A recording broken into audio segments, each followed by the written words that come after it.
Straight talk from Israel. You're listening to Israel News Talk Radio.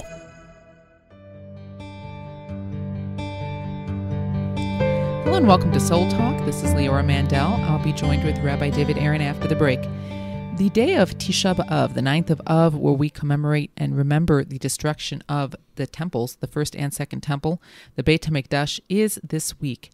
And I am personally not looking forward to Tisha B'Av. On the one hand, I think it's not a day anyone looks forward to, and it's not a day we're supposed to necessarily look forward to because it's a day of sadness, a day where we commemorate tragedy. And why would anyone be looking forward to commemorating a tragedy? But when I say I'm not looking forward to it, there's also that aspect of it's a fast day. It's difficult to fast. It's a day where we're not supposed to be engaging in any pleasurable activities, and the main focus is focusing on the tragedies of Jewish history, which is very important to have a day where we are focusing on that. At the same time, it's not something we necessarily would say we're looking forward to having that opportunity. Especially with the fast, it makes it very challenging and difficult. And at the same time, there's a part of me that also, as much as even today we have corona, we have challenges that within the nation, within our personal lives, we all have things that if we say, wow, this is a day I'm going to focus on the tragedies of my own personal life, the challenges where life is not where we'd hope it would be because God's goodness and his revelation is not fully revealed in the world, and we're suffering from that. There is importance to have a day like that. At the same time, there is a part of me, especially relating to the idea of the loss of the temple. It is hard to relate to it. It's hard to turn on sadness because we're told today you should be sad. And to an extent, I almost feel like if, there's a commemoration of an anniversary of the loss of a loved one, and this was someone you were very close to and very connected to, and you had this personal relationship with, and this is a certain day where this is the anniversary of their death, there is a natural sadness that comes out when we focus and think about the loss of that person in our life. Yet at the same time, if there is, let's say, a great-grandparent that I never met in my life, and as much as I may be told how much that grandparent had an effect, such a substantial effect on the entire family and even in my own personal life, and I may have heard stories about it, but I never met the person. I never had a personal relationship. So the sense of mourning and loss is going to be significantly less, I would imagine, than that person I did have that personal relationship with. So the temple, we are told that we are still suffering today from the loss. At the same time, I want to be able to make this day more meaningful. I want to make the sadness and the understanding the tragedy of what that loss is more meaningful. How can I do so? And that is what I'd like to address with the Rabbi when we return. How can I make the day of Tisha B'Av a day that is truly meaningful within its sadness, within understanding the tragedy? When we return, Soul Talk, Rabbi David Aaron and Leora Mandel.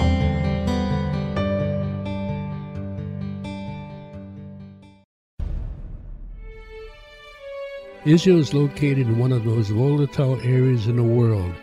Israel is an island of stability in a sea of war and unrest. In the midst of this turmoil, Israel stands out as a beacon of order and human progress. Each week we update you on what's happening in this, the Jewish state, a true light unto the nations. This is Jay Shapiro. Join me every Thursday on Israel News Talk Radio.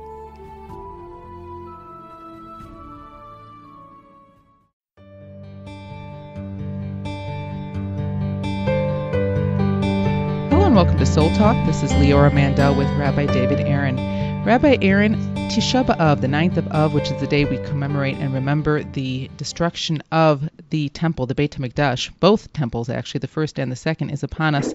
And it is a day that I'm not looking forward to, which to a degree is okay because it's not a day we're meant to look forward to. It's remembering a day of tragedy. But we fast in remembering that day. It's a 25-hour fast, and we are really in a mournful state the whole day, which is why I'm not looking forward to it. At the same time, I would like to make it meaningful because it's a difficult day, especially with the fast, especially anything we're supposed to be focusing on, thinking about. It's difficult. It's challenging. And at the same time, there's a reason why we are supposed to be fasting and remembering this day, and it's supposed to be difficult because it's supposed to be reminding us of the pain and the tragedy of the loss of the temple. So what I wanted to ask you today is how can I, and I may not be alone here, make this day more meaningful than just focusing on I'm hungry, there's a fast, and I know it's a day of tragedy, but at the same time, since I personally never experienced the temple, it's hard for me to fully relate to the loss that we are remembering on this day. Right. So that's a very important question. I would start off by kind of a little bit editing the question and take out the word remembering, because that's part of what's making it not so particularly relevant. Is a day to remember.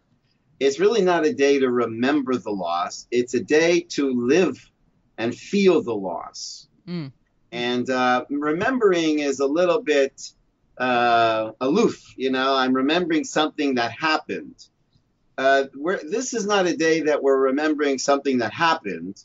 It's a day that we are acknowledging something that's still happening, because we're taught by our sages that in the generation that the temple has not been destroyed, they destroyed it. In other words, we're still destroying the temple by virtue of us not facilitating the possibility of or making ourselves worthy of it being built. So this is not about something in the past, although it did happen in the past, but it's continually happening, because as long as it hasn't been rebuilt, then we are part of destroying it. Does that make sense? It totally makes sense, and I already right there is a major perspective change. But I guess it still goes back to that question, is when this is, even though we know that the reality today is very challenging and there's a lot of problems, but it's what we know.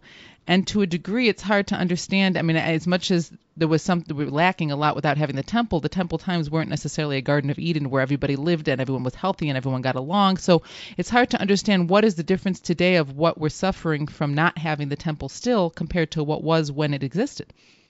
Good.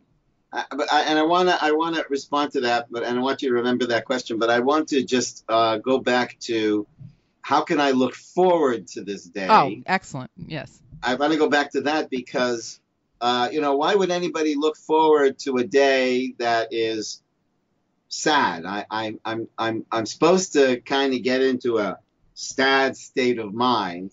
And let's put it this way, what could be joyous about being sad? Is there something that is what could be positive about being sad? And I remember when my parents passed away, and they passed away 9 months from each other. So it was very, very devastating. And I remember I was crying, and I was really deeply, deeply pained and sad.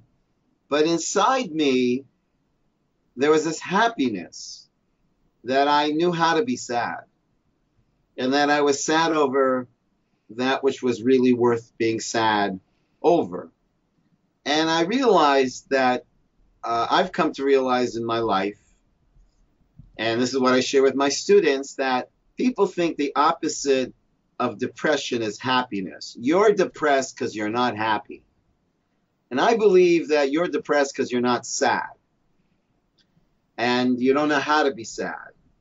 And I think if people would embrace sadness when it's the right time to embrace sadness, they would protect themselves from being depressed. Because I think one of the reasons people are depressed is because they have a very good reason to be sad, but they're in denial of their sadness, and they keep repressing it until something explodes and breaks, collapses inside, and then they go into depression. And there's something very good, and I've heard it referred to as good grief, that there's something good about the grief, and there's something healthy. And if a person needs to be sad, then they should embrace that sadness and look forward to what they can gain from sadness, because it's all about what's the takeaway. What can I gain from sadness? And I once actually a fellow wrote me years ago when my book Endless Light came out, which was my first book, and there's a chapter in there about happiness, and he wrote me an interesting letter, and he wrote me, I don't want to be happy, I want to be whole. And that was really, I mean, I still remember it. And it really helped me understand that, yeah, to be a whole person is a person that is able to experience the spectrum of emotion. And the truth is, if I was never, ever able to really experience sadness, I wouldn't be able to experience happiness. There's no way a person could know the feeling of happiness if they've never experienced sadness. I mean, like, the example I always give is, imagine you're rich and all your friends are rich and all the shows you ever watched on television was about rich people. You wouldn't even know you're rich because you have nothing to contrast it to.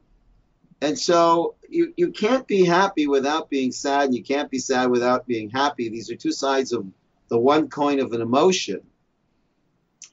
And so what's there to look forward to being sad is all the happiness I feel in contrast to that sadness. That if I give myself this one day to really be sad, that becomes an essential background to how happy I could be. And that's why it says, our sages say that those who mourn over the temple will rejoice over its rebuilding. Because I can't be happy about something I was never really, really sad about. Because we feel happy when a lack has been fulfilled. But if I don't really immerse myself in the experience of the lack and the sadness that the lack arouses within me, I don't really have the vessel to receive the blessing and the joy that comes from that blessing when that lack is fulfilled. So yeah, I mean, it's nature, and I certainly don't look forward to fasting, and especially it's going to be super hot this year. And also because of Corona, in terms of my regular routine of being at the Kotel, it won't be the same. They probably won't even allow that many people down by the Kotel. So yeah, I mean, so what's there to look forward to? A day of not remembering something that should cause me sadness, but really being sad over something really missing in my life, which we'll talk about next. What are we actually missing? But to look forward to sadness. I mean, like, I don't know if I'm unusual, but there's something I enjoy listening sometimes to sad music. It emotes from me tears.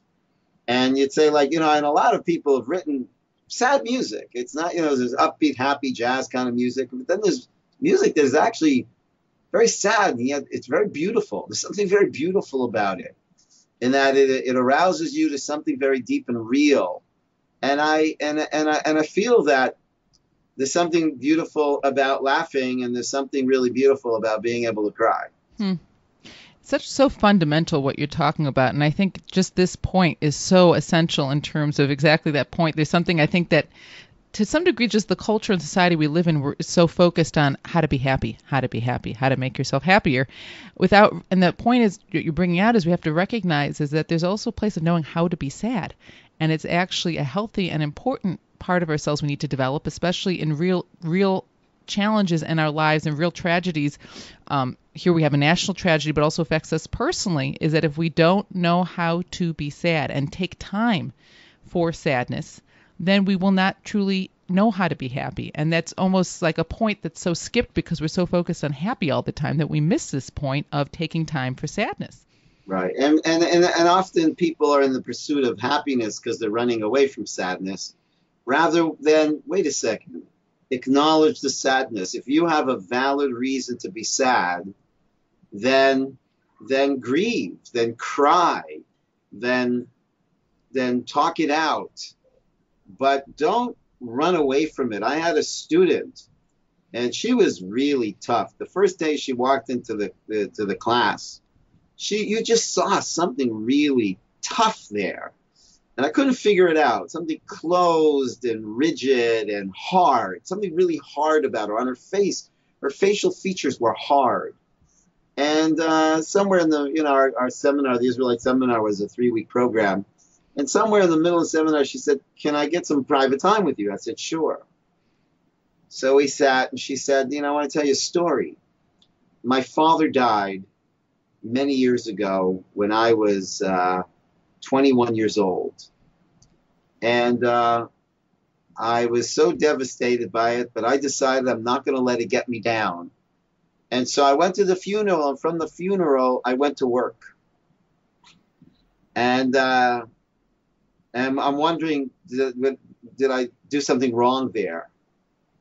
And I said to her, well, you didn't give yourself the gift of grieving. Wow, that's powerful to see also how it can have an effect on somebody in such a long-term kind of way. When we return, Soul Talk, Rabbi David Aaron and Leora Mandel.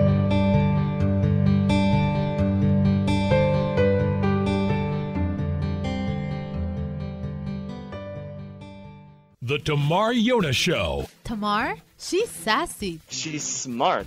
She's funny. But she's also a real Jewish mother. Hi, everybody. I'm Tamar Yonah. And yes, I can be all of those things, but at Israel News Talk Radio, I'm here to bring you the news stories and guests that you may not hear anywhere else. Join me live on air Sundays, Mondays, and Tuesdays for the most unique and bold talk radio in Israel. The Tamar Yonah Show. The return of the Jewish people to the land of Israel was prophesied in the Bible thousands of years ago and is coming true today. Shalom. Join me, Josh Wander, on Israel Unplugged. Listen in as we delve into the spiritual and physical aspects of the Jewish return to Zion. We'll discuss the biblically mandated, historic, and of course practical understandings of this incredible transition from exile to redemption. That's Israel Unplugged, every Monday on IsraelNewsTalkRadio.com. Psalm 23, the Lord is my shepherd, I shall not want. Did you know this psalm and many others were composed by a Jewish shepherd and musician who later became a king? Would you like to know some of the inner meanings of psalms to help you connect with God and strengthen your soul? An exciting and easy-to-read book is now available which will help you do just that. Software for the Soul, Psalms for Everyone, available on Kindle, Audible, and Amazon.com. Software for the Soul. Modesty at the beach? It isn't just about body image. It's about feeling good. Modest swimsuits, so we don't get burned by the sun. So we won't get ogled by strangers. So we'll feel free to express ourselves without the need to expose ourselves. Let Marcy Modest help you to cover up what you want, how you want. Made in Israel. Visit marcymodest.com. That's MARSEA modest.com. And get a 10% discount on your first purchase. 2 new shows on Israel News Talk Radio. The return of the Jewish people to the land of Israel was prophesied in the Bible thousands of years ago and is coming true today. Shalom. Join me, Josh Wander, on Israel Unplugged. Listen in as we delve into the spiritual and physical aspects of the Jewish return to Zion. We'll discuss the biblically mandated, historic, and of course practical understandings of this incredible transition from exile to redemption. That's Israel Unplugged, every Monday on IsraelNewsTalkRadio.com. How did a nice Jewish girl from Delaware end up living in Israel? Shalom, I'm Natalie Sapinski. Join me on my show, Returning Home. Meet different people who have moved to Israel. Hear their personal stories, their highs, their lows, and everything in between. Each week, we talk to experts on immigration and the process of moving to Israel. Listen to Returning Home every Thursday, only on Israel News Talk Radio.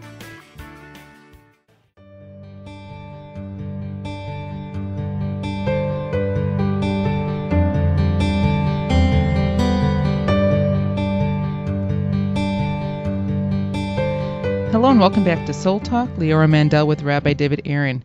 In the context of Tisha B'Av, the 9th of Av, where we live and feel the tragedy of not having the temple. Rabbi, so powerful, the first segment, where really in life we have to know that there is a time and a place, and the importance of knowing how to grieve, knowing how to be sad, not always running away from sadness in the pursuit of happiness. But we can't actually, especially with the story you just shared, we can't actually be happy in life if we don't face true sadness and know how to mourn when we really need to mourn. And that really then brings me to that next question, I believe now, which is, I think this point is so fundamental, and just this is already a foundation of recognizing we have to give time. And within the Jewish calendar, there are days where, especially Tisha B'Av is the day where we do have to face sadness and tragedy and mourning. the question is, again, specifically for Tisha B'Av, when there's something personal to us, if there's somebody that was personally connected to me in my life and they are now no longer here, I feel this void. I feel a lack. But if there's someone who I am told had such an impact on my life, but I never met them and I never had a personal connection to them, it will be hard for me to even if they say, oh, today you're supposed to be sad, in recognizing that you have this lack in your life because they're no longer here. But if I don't have that personal connection, it is hard for me to just turn on that sense of mourning and sadness. So, and we are supposed to do that on Tisha B'Av. So how can we go about that and relate to the loss that we are all experiencing from not having the temple? Right. But that's because we mistakenly think that it's a day that is grieving the destruction of a building. And it's not about the building. There's a midrash in oral tradition where Hashem says, God says to the enemy, you destroyed a building that was already destroyed. Meaning, you just ripped down an outer shell. But what the building actually embodied was gone. And that's why you were able to bring it down, because it really had the core and the foundation of the building was already destroyed by the Jewish people. So people mistakenly think, and it says in the Torah, Hashem says, Asuli Mishkan, make for me a tabernacle, which later on was, the later version of the tabernacle was the temple. V'shochanti b'tocham, and I, Hashem, will dwell in them. God does not dwell in a building. He dwells in us. And that building was an external manifestation and indication of that state of being that we were in, where we were living with a sense of God's presence within ourselves and all others. And imagine if a person lived with that awareness of the presence of God within them. First of all, how would they feel about themselves? And if they were to sense the presence of God in other people, how would they relate to other people? Because bottom line, the foundation of everything is, do you believe you matter, your life matter, and do you believe that others matter? And Judaism is saying that the presence of God, which, what does that mean? We'll get to in a little while, but that the presence of the ultimate, the infinite, the eternal, that which needs no justification for existence, because that's God. God was not caused, and God doesn't need to justify his existence. If the presence of the one who is, needs no justification and needs no validation, is within me, and I'm a part of Hashem, then how would I feel about myself? And if I knew that about everybody else, how would I feel about them? That's the foundation of the world.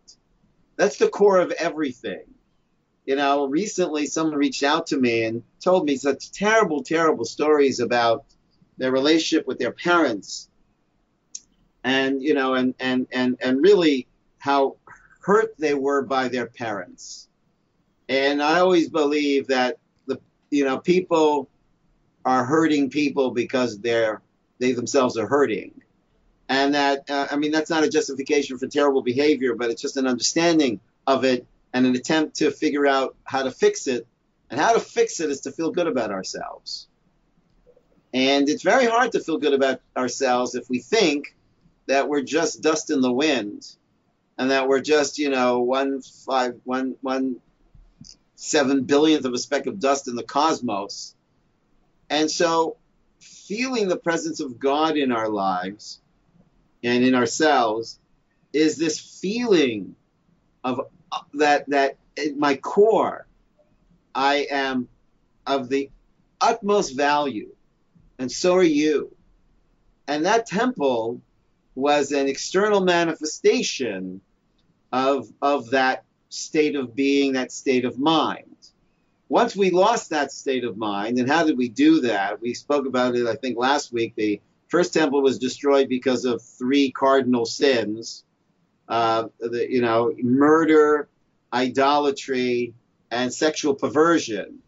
And these correlate to three damaged relationships. Murder is, I have violated my relationship with others. Idolatry is I violated my relationship with God. And sexual perversion is I've violated my relationship to me, that I don't have enough self-respect to seek a genuine, loving relationship. And I disrespect myself by engaging in such self-deprecating behavior. And all that comes from this feeling that, is God with us? Is God within us? Are we all, do we all share oneself? Are we connected to the ultimate? And so when that's gone, then everything's gone. Because what hope is there for a world that doesn't believe in themselves, doesn't believe that the human being is inherently valuable, and not valuable because I'm some means to an end. God is not a means to an end. And when we experience the presence of God within us, then I'm not a means to an end, and no human being should ever be a means to somebody else's end. And that's called love. You love somebody not because you can use them. You love someone not because you can get something from them. They're not a means. They're an end. And when a person feels that I'm not valuable unless I'm a means to somebody's end, and so I sell myself. I remember there was a student at Israelite who came into my office and started crying. And she was maybe in her mid-20s, late 20s. And I said, why are you crying? And she said, well, you're nice to me. I said, well, why does that make you cry? She says, but you're nice to me for no reason. I've done nothing for you. Why should you be nice to me? I said, why do you have to do something nice to me for me to be nice to you? And so a person sees themselves as a means. If I wasn't a means to your end, then I don't mean anything to you. I'm not valuable to you. And so we look at ourselves as if we're money. Money is not an end. It's called, does he have the means? And we kind of see our lives as the currency of other people that will make us valuable. If I'm a means to somebody else's end, then I'm valuable. Not if you're a human being. So in a sense, though, when we have a true sense of our core value, that also enables us, God, to be manifest more within us more clearly. Meaning a person who is always in this mindset that I have to be a means to an end may have difficulty uncovering God within. Yes, because when a person is truly conscious of the presence of God within us and within everybody else, that presence, which is this one self that we all share together, then they would have such clarity on who they are. They would find the greatest treasure, which is themselves. You just find you, like the real you, that we've all been waiting to find, that I am inherently valuable and I don't have to be a means to someone's end. So during the times of the temple, there was a time where God's presence was more clearly manifest, which means we had more clarity on this sense of our own value.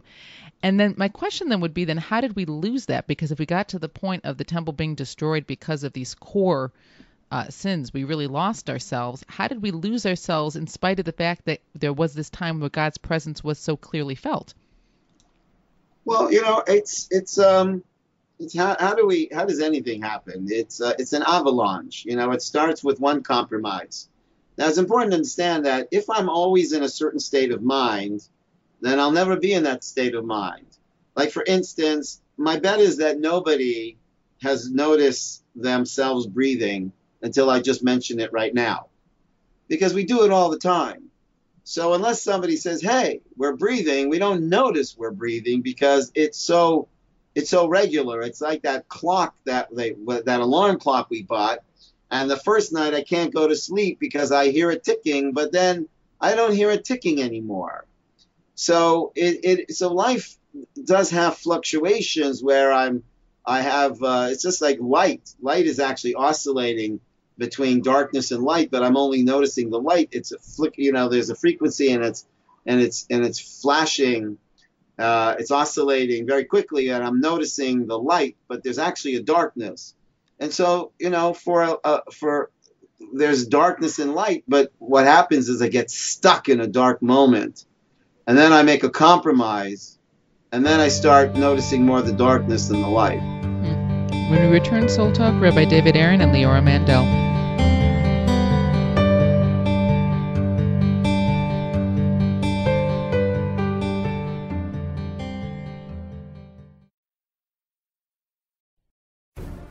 In a time where feelings have become fact, where rational thought and common sense has disappeared, one man stands above it all.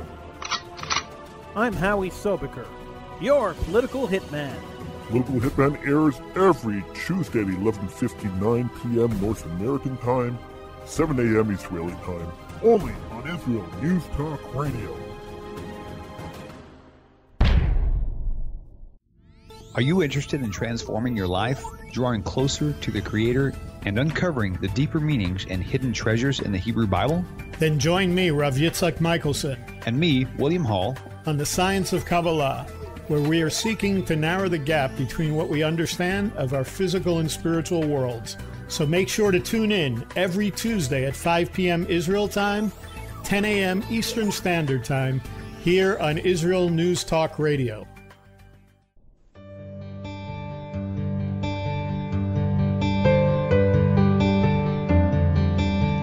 Hello and welcome back to Soul Talk. Leora Mandel with Rabbi David Aaron, talking about living and feeling and having a meaningful experience on Tisha B'Av, the 9th of Av, where we are immersed in sadness over the loss of the temple, of the Beit Hamikdash, and to be able to relate to this loss so that we can actually experience that sadness that we need to feel. And right before the break, Rabbi, you were bringing out something that is truly fascinating and very true as you bring it out, that we don't notice what is always is. For example, until you point out that we're breathing, we don't think about the fact that we're breathing. And then all of a sudden someone brings it to our attention, you may focus on it more. And such was the case when there was this manifestation of God's presence that was more revealed and brought more goodness and a more of a sense of value, human value and an understanding of the human value and purpose into the world that now we truly lack.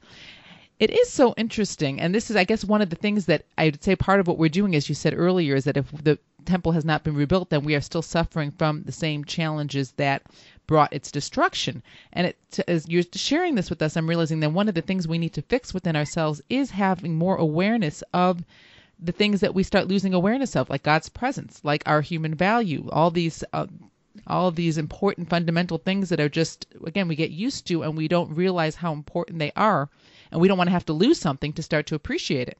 Right. Well, so the question is, how does one identify whether they're living with the presence of God? So it's kind of similar to the question is, how do I know I'm living with the presence of gravity? Because I feel a force pulling me down. And how do I know I'm living with the presence of God? Because I feel a force pulling me up. When I am an upward mobily person, but upward mobile in terms of an ambition towards moral and spiritual excellence, then this is a person living with the presence of God, even if they say they don't believe in God. Like I can say I don't believe in gravity, but it won't make a difference. I'm still being pulled down. And you can have another person, I don't believe in God, but yet they feel a pull up. That's called God. When you live with a feeling of a pulling up, where you're dissatisfied because you have this sense there's a you that you ought to be that you're not, and you want to get there. That certainly is not the impact of a person who believes that we're all just an accident, because accidents don't have ambition to be better accidents, And so if within a person there is this arousal and yearning to grow morally and spiritually and to increase more meaning in my life and spread more value in the world, then you're a very God-conscious person, even if you say you don't believe in God. And I've met people who say they believe in God, but they actually don't live with the presence of God. And then I've met people that say they don't believe in God, but they are literally living an incredible God presence. So, a person who is, it's terrible. I watched this documentary on a serial murderer. He was one of the worst of the worst of the worst. I don't even want to say what he did. It was the most horrifying kinds of murder crimes. And so they interviewed him in jail and said, like, why did you do this? And he said, because I didn't believe there's a God. And if there isn't a God, why shouldn't I do this? Why should I value human life? He didn't just simply kill people. He just had zero value for life. And now being in jail for a life sentence, he's come to believe in God. But he acknowledged that I didn't believe there's a God. I believe that we are all evolved monkeys. So why shouldn't I behave like that? And why shouldn't I treat others like that? So in the times of the temple, though, when God's presence, as we're saying, was more revealed, we could feel it more within ourselves and within the world. On the one hand, you were saying, and it does make sense, that the more something is, even as a reality like gravity, you're not consciously thinking about it, it just is. At the same time, it almost sounds like having God's presence more revealed would potentially make it more challenging to, sort of like with gravity, even if I'm not consciously thinking about it, I know that I'm not going to bother dropping something and not expect it to break. There is more of that sense of that reality. Excellent question. You see, it's important to understand that God consciousness is a dynamic process of growth. And the way it works is, the way God is revealed is by revealing and then concealing, and then revealing and then concealing. And the concealing creates the space for stepping up and upgrading the revelation. We actually say that in all our blessings. Whenever we make a blessing, we say, Baruch atah Hashem, blessed are you, Hashem, he who has commanded us, or he who created. So is God a you, or is God a he? So as soon as I get to a level of feeling God as a you, he suddenly disappears and becomes a he, someone not present. Now that's an opportunity to step up my game and increase my consciousness and choose to become even more God conscious. But that could be a moment where a person goes the other way and gets a little despaired, or maybe very despaired, and they lose it in that moment. Did that make sense? Yes. So it's important that we didn't live with a static revelation of God. We were living with a dynamic revelation of God, which is a dance, just like music is a dance between sound and silence. So too, this is the music of revelation, where revelation is a dialectic process, an upward movement from concealment to revelation, to concealment to greater revelation, to concealment to even greater revelation. Otherwise, we would be stagnant in our, just like in love, in a loving relationship, there's a moment where you feel the love between yourself and your spouse, and then there's an eclipse of that, which is an opportunity to choose to up your game. But you might not.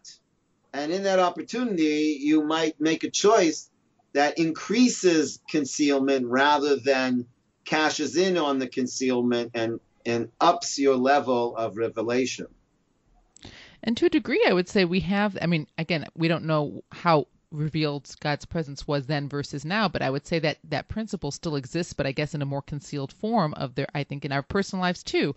And in the world, we see there's times where for someone who recognizes and sees God within history or within our personal lives, we see more of a revelation of God. And then there's times where there is this time, as you're saying, there is more concealment.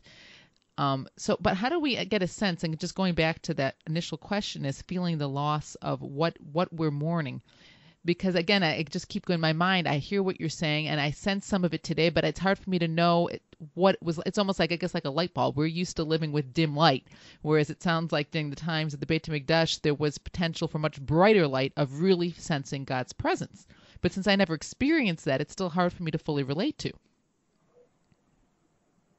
Right, but I think you can experience in your own life moments where you had very heightened God consciousness, and how that was manifest in how you felt about yourself and others, and how you treated yourself and others, and times where you were not so inspired, enlightened, and operating at your best version level. And that's what we're mourning, that we're not on top of our game, which is the game of choosing good, the game of bringing love, the game of having integrity. That's really what we're missing. And as we mentioned, the second temple was destroyed because of senseless hate. Because if the presence of God was clear to us, there's no way I could hate another person. That'd be as stupid as my right hand hating my left hand, when they're all part of one soul, one being. And when I'm truly God conscious, I realize that every human being is part of one being that we all share, and that's what we call God.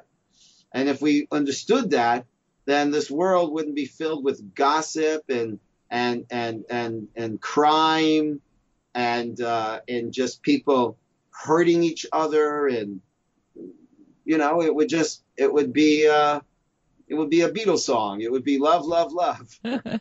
Part of what you're making me realize is that part of what we're mourning and the sadness we should feel is that we don't even realize how sad we should be. It's like a person, you may realize that they don't realize how unfortunate their situation in life is, and it could be so much better. And you're almost sad for them that they don't even realize. And that's the state that we're in. We should be sad that we don't even realize. We become so used to what is, we don't even realize what could be. That's right. I always say that we need to cry over the fact that we're not crying. And that then really is, already, Rabbi, I really have to thank you, because as I was sharing with you initially, I was not looking forward to Tisha B'Av, which again, it is okay. It's not a day to look forward to, but now I am understanding it actually is a day to look forward to, and the importance of the mindsets that we can be in. And this is really an opportunity. This day is an opportunity to really, again, put ourselves in this mindset. And to some degree, I think because it's not necessarily an extemporaneous sort of sadness of something's happening in my personal life, I'm sad now. It's more of a conscious sadness. We do have to prepare ourselves to get into this mode. But the power of what we can achieve in this mode, and then what we can have after, if we really use this day to its fullest and really put ourselves into the state of experiencing the sadness that we should experience, then the power of the joy and the happiness that we can also have for the potential of building towards trying to help create more of what we are lacking is potentially going to be exponential. Absolutely. So I think I really want to thank you, Rabbi, because what you've done here is given an opportunity to recognize, and there's so many times in life, and Rabbi, you do this on a regular basis, of situations that we all may want to run away from, we don't want to face, we see as a challenge and as a problem, really recognizing that it is an opportunity. And that is truly the case with this upcoming day of Tisha B'Av. I want to wish all of us and myself that it should be a very meaningful day of sadness, and that from the sadness will come the ultimate and true joy. I want to thank you all for joining us with the rebuilding of the temple. Amen. Thank you for joining us, Soul Talk, Rabbi David Aaron and Leora Mandel.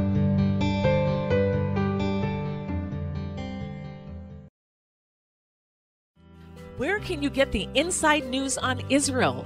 At Israel News Talk Radio, we're dedicated to sharing Israel's inside story with the world by providing our listeners with news on Israeli politics, current affairs, and Israeli Jewish culture. The Israel News Talk Radio homepage also provides you, the listener, with useful information at your fingertips, with scrolling news headlines, weather, currency exchange, Shabbat candlelighting times, and so much more. Our radio programming is always accessible and on demand. We operate absolutely free of charge for everyone, everywhere. If you love what we do, partner with us now by becoming an Israel News Talk Radio supporter. With your support, you'll be inscribed on our Israel News Talk Radio Wall of Fame. There's nothing like us in the world. Be part of something great. Israel News Talk Radio. Straight talk from Israel. Howdy, this is Rita from League City, Texas, now living in Israel. And though my heart may have belonged to Texas, it now belongs to Israel and all the fantastic show hosts at Israel News Talk Radio. Hi, this is Michael Solomon from Kiryat Arba, Israel. And why do I love listening to Israel News Talk Radio? Because I love listening to the interesting interviews they do and their news reporting that most other media sources don't cover. Hey, this is Nicoleko from Malmö, Sweden. It gets pretty cold here in Sweden, so I love cuddling up with a warm cup of tea while I listen to Israel News Talk Radio. Hey everybody, this is Frank Morris from Tennessee. Me and my dog Buster really love listening to Israel News Talk Radio. You're listening to Israel News Talk Radio.